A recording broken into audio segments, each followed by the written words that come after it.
Notre focus nous emmène au Cameroun. Le bras de fer se poursuit entre les petits producteurs d'huile de palme et la Socapalm, la société camerounaise des palmeraies détenue en partie par le milliardaire français Vincent Bolloré. Malgré un accord signé il y a 6 ans, ces paysans et les riverains de la région d'Edea accusent toujours le groupe industriel de pollution environnementale et d'accaparement des terres. C'est un reportage signé Guy-Marie Bandolo, Michel Mondo et Simon Batoum pour le Focus. Au cœur d'un manteau vert, une colonne de fumée au-dessus de l'usine de la discorde.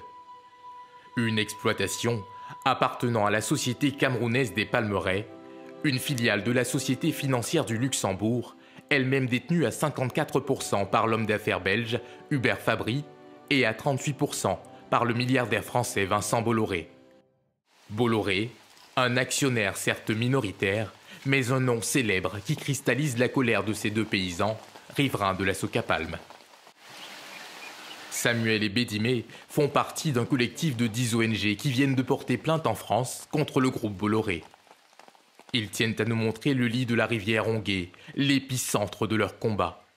Un cours d'eau pollué par les rejets de l'usine Socapalm, d'après les tests réalisés il y a 3 ans par l'Institut Pasteur du Cameroun. Avec l'appui de nos partenaires, nous avons demandé l'analyse de ces eaux pour comprendre pourquoi nous n'avions plus de poissons, pourquoi nous avions plus de crevettes, pourquoi quand on se lavait ici, on avait des démangeaisons. Et de ce rapport, il ressort simplement que celles-ci ne sont pas recommandées pour les usages ménagers, même pour la baignade. Ces résultats ont été transmis à la plus haute hiérarchie de Socapalm, c'est-à-dire le conseil d'administration.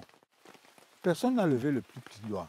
Une rivière polluée, du poisson introuvable et de l'eau devenue non potable, de quoi alimenter la campagne anti-Socapalm chez les habitants du village, comme Jean. Voici alors l'eau qu'on consomme ici à Ongué. Avant que la Socapalm arrivait, l'eau était claire, il n'y avait pas de problème. Les amibes, rien, les vers là, rien. Depuis que la Socapalm est là, verser ces produits chimiques là, il n'y a plus de poissons. Tu mets le filet dans l'eau, tu trouves ça vide. Mais ici, l'eau n'est qu'un aspect du conflit entre les riverains, la Socapalm et ses actionnaires, Hubert Fabry et Vincent Bolloré. L'île était la vigilance de mon père, tout ça se serait déjà pris. Quelques kilomètres plus loin, des paysans comme Élie mènent une autre bataille pour garder leurs terres. Des terres disputées, situées à la lisière des palmeraies et revendiquées par la Socapalm. Faute d'avoir pu obtenir un titre foncier, Élie n'a pu finir de construire sa maison et vit sous la menace d'une expulsion. La Socapalm revendique le terrain. Dès que je me mets à mettre deux, trois papins, il y a les militaires qui viennent. Les militaires cassent. Bolloré va prendre tout le Cameroun.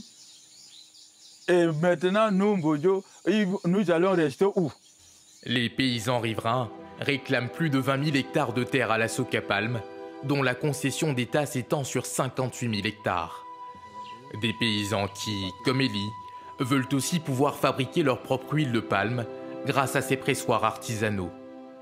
Mais certains sont accusés de concurrence déloyale et redoutent de se voir confisquer leurs pressoirs. La Socapalm ne veut pas que nous ayons un pressoir. Parce qu'eux, ils prétendent dire que dès que nous allons le nord, qu'on les donne. Donc j'ai acheté cette machine pour sortir de la pauvreté. Or, si aujourd'hui, les militaires viennent donc casser, quelle serait la situation? Pollution, accaparement des terres, non-respect des engagements. Au siège de la Socapalm, son secrétaire général balaie les accusations des paysans riverains. Les associations plaignantes savent parfaitement que s'il y a 6 ou 7 ans, les questions soulevées pouvaient encore animer une quelconque controverse. Aujourd'hui, la réalité est tout autre. Il y a eu de nombreuses avancées, notamment sur le plan social et environnemental. On s'interroge non sur le pourquoi de cette médiatisation, de cet acharnement contre un seul acteur, du reste majeur de l'économie camerounaise. La Socapalm et ses actionnaires Hubert Fabry et Vincent Bolloré, de puissants acteurs économiques redoutés par les syndicalistes paysans camerounais, comme Emmanuel Elong, qui a choisi de faire désormais appel à la justice française. Sur les berges du fleuve Mungo, il incarne depuis 10 ans le combat judiciaire contre le groupe Bolloré. Un groupe à l'image d'une marque ternie au Cameroun, que ce syndicaliste entend faire condamner par les tribunaux en France. Même ce que le groupe Bolloré a fait comme plan d'action avec les ONG autour de l'OCDE, rien ne marche. Même ce que nous avons décidé avec le groupe Bolloré ensemble à Paris 2014, rien ne marche. Si la justice française peut nous aider à contraindre Bolloré à respecter ses engagements, nous on trouve ça normal. Emmanuel et les paysans riverains se préparent à une longue bataille judiciaire contre la Socapalm, une entreprise engagée dans une démarche de certification de son huile de palme, pour prouver qu'elle respecte bien l'environnement et les droits des communautés locales. Mais une démarche qui peine jusqu'ici à convaincre les paysans riverains.